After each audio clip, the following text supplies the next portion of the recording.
In today's video, I'm going to teach you how to use Depop to buy and sell items on Chrome. First, open Google Chrome and go to depop.com. Once the site loads, you'll be able to either create a new account or sign in if you already have one. If you're new to Depop, choose the sign up option and register using your email address. If you already have an account, just log in with your existing details. Make sure you use an email you can access easily, since platforms like this often send important updates, order information, and account notifications there. After you're signed in, the next thing you'll want to do is set up your profile.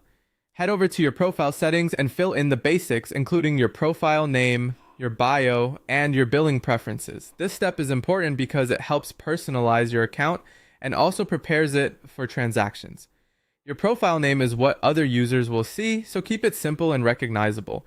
Your bio can briefly describe what you're interested in, especially if you plan to sell. Then review your billing preferences carefully so your buying and selling activity can run smoothly. Once your profile is ready, you can start using the platform. If you want to shop, use the search bar at the top of the page to look for items. Try searching with specific keywords to narrow down results and find exactly what you want faster. If instead you want to sell something, click the sell option to create a new listing.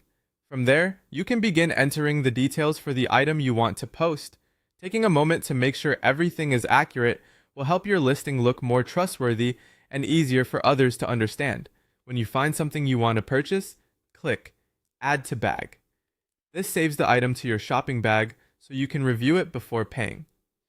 When you're ready, go through the checkout process and complete your purchase. As always, double check your order details before confirming, especially your payment and shipping information, to avoid delays or mistakes. Finally, make it a habit to check your messages regularly using the envelope icon.